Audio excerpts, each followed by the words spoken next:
Assalamualaikum warahmatullahi wabarakatuh. Bro, baik semuanya, bro, mas bro yang sedang menunggu video selanjutnya. Setelah membahas pada part pertama yaitu terkait tentang babut toharoh, maka di part yang kedua ini karena toharoh itu tidak mungkin terlepas dari alat-alatnya. Salah satu alat toharoh yang paling utama yang sering kita gunakan dalam kehidupan sehari-hari adalah air. Oke, karena air menjadi alat utama, makanya berikutnya kita akan membahas tentang air. Begini bro, kita lihat masih dalam kitab At-Taqriratus Sadidah. Babul ma'i, bab terang air, bab tentang air. Ta'riful ma'i, pengertian air. Huwa, air itu, sa'ilun syaffafun latifun. Air itu ialah sesuatu yang mengalir, yang jernih, yang lembut. Yatalawwanu bilaunil ina'i, yang berwarna mengikuti warna wadahnya. Yakhluqullahu rayya inda tanawulihi. Allah menciptakan kenyang atau kesegaran ketika kita mengkonsumsinya. Pengertian air, sesuatu yang mengalir, yang jernih, yang lembut, yang berwarna mengikuti warna wadahnya, diciptakan Allah. Ketika kita meminumnya ada kesegaran. Kemudian aqsamul miyahi min haitsu mahilluha wa asluha sab'atun. Macam-macam air menurut tempatnya dan asalnya ada 7. Salasatun minas sama'i, yang 3 dari langit. Wahya, apa yang 3 tersebut? Miyahul matori wa thalji wal barodi, air hujan, air salju, dan air embun. Wa arba'atun minal ardi, dan 4 dari bumi.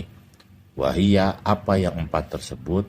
Miyahul bahri wal bi'ri wan nahri wal aini, air laut, air sumur, air sungai, dan air sumber atau air mata air. Ini yang dari langit, minas samai, dan yang 4 dari bumi. Kita lanjut ke bawahnya. Aqsamul miyahi min haitsul hukmi. Macam-macam air dari segi hukumnya. Maksud hukum di sini itu hukum digunakan untuk bersuci. Al-awwalu, yang pertama, at-tahiru. Air itu suci. Fi nafsihi, pada dirinya. Al-mutahhiru li ghairihi, yang mensucikan bagi yang lainnya. Wa yusammat tahuru wal mutlaqu. Air itu dinamakan air suci mensucikan atau dinamakan air mutlak. Nah, di sini biasanya Mas Bro pada bingung. Gimana sih cara membedakan air mutlak dan bukan air mutlak? Makanya kita bahas di bawahnya. Wa ma'nal mutlaqi, maksud dari kata al-mutlaq adalah mutlaqun anil qaidil lazimi indal alimi bihalihi min ahlil urfi wal lisani. Mutlak dari ikatan yang tentu, yang tetap menurut ahli ilmu dalam keadaannya, dari kebiasaan atau ucapan. Air tersebut itu tidak ada ikatan mutlak yang lazim, tidak ada. Kita lanjutkan. Fala yahtaju ilal taqyidi. Dan air mutlak itu tidak memerlukan taqyid. Taqyid itu ikatan yang pasti, ikatan yang tetap. Wa mithluhu, contohnya taqyid adalah al-muqayyadu biqaidin munfakin. Al-muqayyadu biqaidin munfakin. Ikatan dengan ikatan yang terpecah, artinya ikatannya terpisah. Kama'il bi'ri wa ma'il bahri, seperti air sumur dan air laut. Itu namanya air mutlak. Kenapa? Karena tidak ada ikatan di dalamnya. Gampangannya begini. Air mutlak itu adalah air yang terjadi, yang muncul, yang dihasilkan dari proses alamiah. Tidak ada campur tangan manusia. itu air mutlak. Contoh, air hujan itu turun tanpa ada campur tangan manusia. Itu semuanya campur tangan alami. Dari proses disedotnya dari laut, kemudian menjadi awan-awan berubah menjadi gumpalan-gumpalan mendung, kemudian menurunkan hujan. Begitu juga air salju. Air salju itu pendinginannya pendinginan alami. Air embun juga munculnya dari sebab alamiah. Air laut sebab alamiah. Air sumur juga sebab alamiah. Air sungai juga sebab alamiah. Air sumberan atau air mata air juga sebab alamiah. Dia tidak terikat dengan apapun.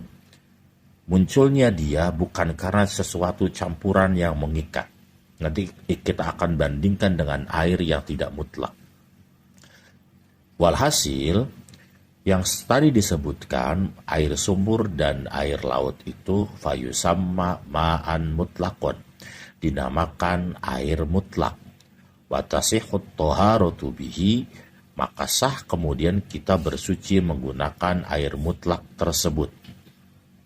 Jadi bersuci menggunakan air laut, menggunakan air sumur, menggunakan air sungai, menggunakan air mata air, menggunakan air embun, silakan kumpulkan. Kalau dapat segayung sok, silakan buat berwudu bro. Bikhilafil muqayyadi biqaidin lazimin. Membedakan terhadap sesuatu ikatan yang ikatannya itu lazim. Kama ilwardi kayak air mawar, wal kohwati air kopi, wal asiri dan air anggur. Nah, kita bisa bedakan mana air mutlak dan mana air yang bukan mutlak. Nah, air yang bukan mutlak itu, kita langsung ke contohnya saja. Contohnya adalah air kopi atau air anggur. Air kopi dan air anggur itu berubah karena adanya proses ikatan yang lazim, yang harus. Air putih dicampur kopi, maka dia akan berubah namanya menjadi air kopi. Kemudian ditaruh di tempat manapun, namanya tidak akan berubah, tetap air kopi juga. Air kopi ditaruh di ember, air kopi ditaruh di sumur, asal air itu campuran antara air dan kopi, maka nama itu tidak akan berubah, tetap air kopi. Begitupun air anggur. Air anggur misalnya ditaruh di kolam yang besar, ditaruh di kolam berenang.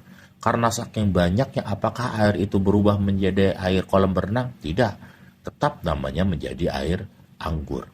Gampangnya, kebalikan dari air mutlak, maka air yang bukan mutlak itu adalah air yang terjadi karena proses percampuran yang dilakukan oleh bukan alam, atau percampurannya dilakukan oleh manusia.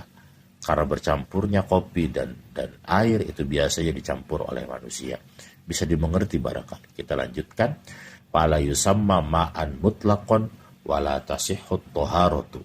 Maka air yang disebutkan tadi, seperti air mawar, air kopi, air anggur, ataupun air apalagi, air sabun, air susu, air teh, itu tidak dinamakan air mutlak. Wala tasihhut toharotu bihi, dan bersuci menggunakan air kopi tidak sah.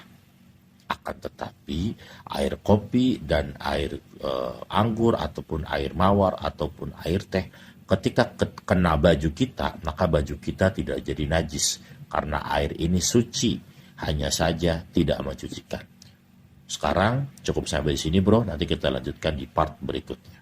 Wallahu a'lam bishawab.